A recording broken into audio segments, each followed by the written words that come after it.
Salve galera, estamos juntos aqui, Rock on Stage e A Ilha do Metal juntos mais uma vez para mais uma entrevista, junto com o Fabiano que vai aqui fazer a tradução pra gente, junto com a lenda de uma das mais importantes bandas, o primeiro vocalista, Dave Evans. How you doing, man? I'm going great, thank you. Fabiano, te pedi ajuda para o pessoal já ter a tradução simultânea. Vamos lá. A primeira pergunta é quase que uma clássica, né? Que deve ter respondido várias vezes, mas gostaria que ele respondesse pra gente também. Como foi o começo de carreira dele, os primeiros ensaios do AC/DC, a emoção na época de gravar os compactos, os primeiros compactos, como que era a banda naquela época? He wants to know how was the feeling when we started with AC/DC, the rehearsals, the recording of the first single. Wow, all very exciting. It was all very, very exciting. We were all very young, and I was just really excited to meet the drummer that Malcolm Young had, Colin Burgess. He was a very famous rock star from the Masters Apprentices from the 60s, and I was also excited to meet Malcolm too, because he'd been with a band called Velvet Underground before I had joined that band. So I was with Velvet Underground too, so I'd heard of Malcolm, and Malcolm had heard of me as well. So I was very excited to meet them. The rehearsals were great. We were doing all the songs that we really liked, Rolling Stones and Chuck Berry and that kind of thing, a couple of original songs as well. Of course, our first show, I'll never forget that, how could I? Checkers nightclub in Sydney, the top nightclub, and how excited we all were, I was so excited, especially to be in a band with Colin Burgess and the other boys too, Larry Van Creep and young Angus Young as well. Our first recording, I've never been in a recording studio before my whole life, so it was walking into the Spaceship Enterprise, when I went into the studio, and Harry Vander, George Young were producing the record. They're famous already from the Easy Beats, and George, the older brother of Malcolm and Angus. It was just a whole new experience. I didn't say much really, I just sort of sat there and watched and listened, and then got up and sang when it was my turn to make the record, and all the big shows that we did, and when the record was a hit record for us, to hear it on the radio on the hour, every hour, I mean, we all stopped, and turned it up, and it was just very, very exciting. It's changed my life forever. Então, ele falou que foi uma etapa assim excitante, esse começo do AC/DC foi muito legal para ele, inclusive porque na época o primeiro baterista do AC/DC, o Colin Burgess, ele já era uma estrela, que ele era de uma banda dos anos 60 que se chamava Masters Apprentices. Então ele estava assim bastante ansioso para fazer o teste, para tocar com eles, porque justamente o Colin estava lá. Ele tocou numa banda que era o Velvet Underground, que foi uma banda que o Malcolm tinha sido guitarrista antes dele ser o vocal. Então um já tinha ouvido falar do outro, e para eles terem estado na mesma banda, porque eles tinham as mesmas influências, Chuck Berry, and Rolling Stones, Rod Stewart. Então ele falou que aí os primeiros shows, o primeiro foi no Checkers, e a gravação do compacto foram assim os momentos top para ele, porque ele falou que entrar num estúdio naquela época para gravar era a mesma coisa que estar na Enterprise. Ele falou, putz, e aquilo marcou a vida dele para sempre. Ele é australiano, e o australiano tem um rock diferente, que eles chamam de Aus Rock, né, que é o rock australiano. E tem grandes bandas como Kings of the Sun, Airburn, ou outras bandas mais pop como o In Excess e o Midnight Oil. Como que é o rock na Austrália, assim, que para ter tanta banda boa explodindo no mundo fora, né, a banda que todo mundo conhece? No, he's saying that Australia has a kind of different rock bands, like Airborne or Kings of the Sun. In pop music, you have In Excess and Midnight Oil. What is the chemistry that the Aussie bands have to explode around the world? Well, I guess we're so far away from everywhere else in the world, down under, like you guys are down under as well. We sort of, I guess we see music from America, from Europe, UK, from all over the place, and we sort of take influences from all the different parts of the world and then make it our own sound. And so I guess we're just in that situation where we do look at the different music that comes from the different parts of the world, and we incorporate what we like, I suppose, and then we make our own sound. Ele falou que justamente por eles estarem afastados e ao mesmo tempo conectados com outras partes, o que acontece? Eles absorvem música da América, da Europa, e eles vão juntando, eles tiram o que eles mais gostam e vão juntando para criar esse som deles. E justamente por eles estarem afastados também ajuda bastante na criação e no desenvolvimento desse estilo deles de Aussie Rock. Yeah, it's perfect.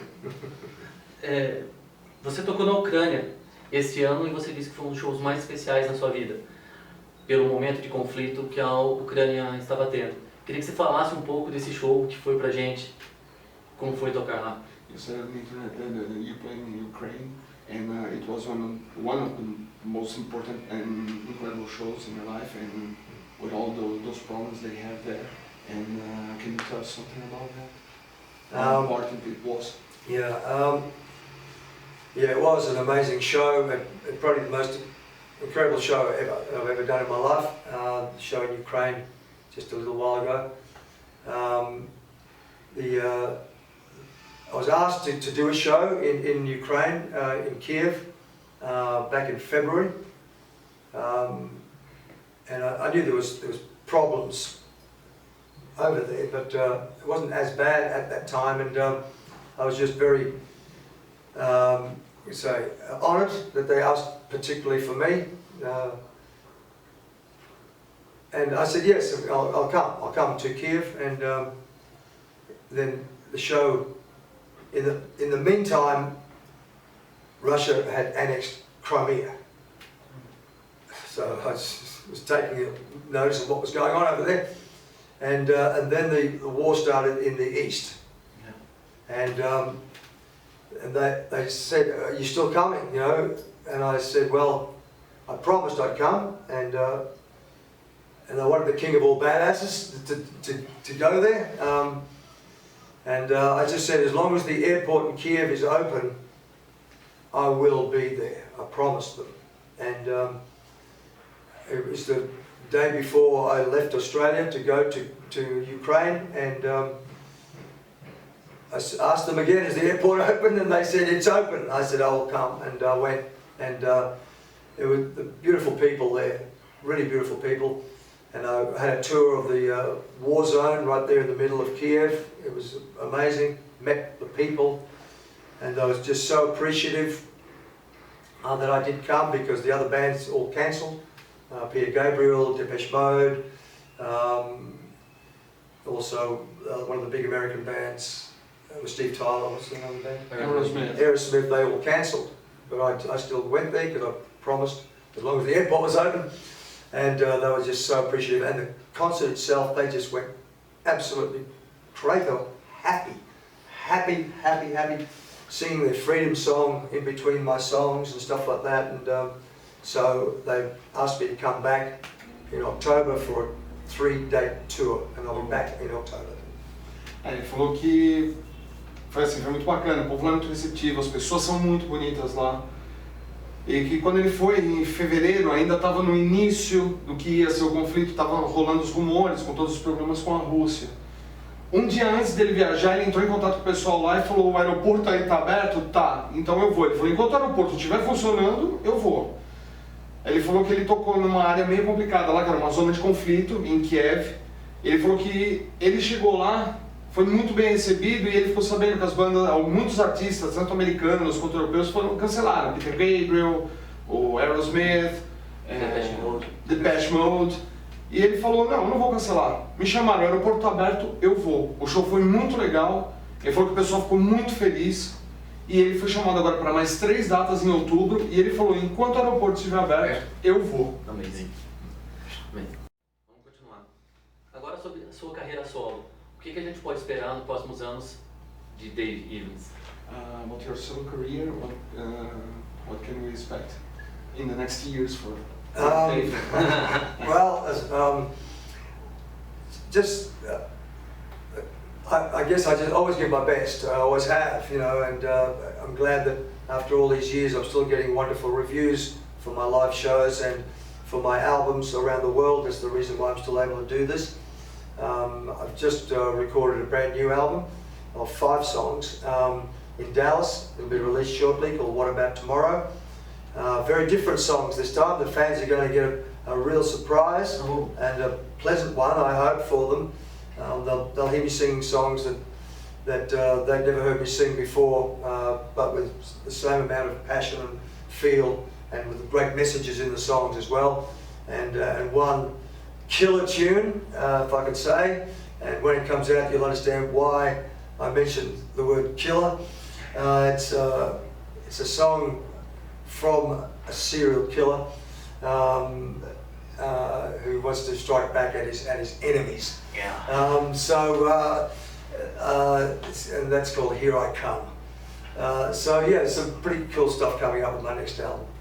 Ele falou que agora ele está lançando um EP, EP de 5 músicas, está sendo gravado em Dallas, no Texas, vai chamar What About Tomorrow, e ele vai vir um pouco diferente, os fãs vão notar uma diferença, mas vai ser uma surpresa para os fãs, eles vão ficar assim, felizes com o que vai rolar, as músicas vão continuar sendo matadoras, ele vai continuar no mesmo estilo dele, e ele tá, uma das primeiras músicas de trabalho é sobre um serial killer, que ele volta justamente para pegar os inimigos dele. E o nome da música é Here I Come. Amazing. Agora, é claro que eu também gostaria de perguntar um pouco sobre o AC/DC. Se depois que ele deixou algumas músicas que o AC/DC lançou, se ele gostaria de ter gravado ela no AC/DC. Alguma música que tocou ele assim de verdade. After you left AC/DC, you heard some songs that you did with the band and the others. And is there some song that you would like to record with the AC/DC? With AC/DC, gee, I don't know that I've recorded any song with AC/DC. Since AC/DC is the band that I helped to start all those years ago, and it'd be great to get back in the studio with Angus again. Obviously, it's sad that it'll never happen with Malcolm, but that'll be something for the fans and a bit of fun, for sure. Tem algumas músicas que sim, ele gostaria de gravar, ele até gostaria de entrar no estúdio com o Angus, ia ser legal fazer isso de novo, infelizmente não vai dar pra fazer com o Malcolm. Ele falou, mas tem bastante música que ele gostaria de gravar assim, com certeza ia ser legal. AC/DC, E essa é a primeira turnê dele aqui pela América Latina. Eu queria saber como é que está a expectativa para esses shows, como que ele está vendo isso, que o burburinho está grande, o primeiro vocalista aqui, ele estando aqui, então como que ele está vendo essa expectativa para os 4 shows que vai ter aqui agora? What's your expectations about the 4 shows here in Brazil? Because it's the first time here, a lot of people talking about the first AC/DC singer, and we'll play here. What do you expect about the shows?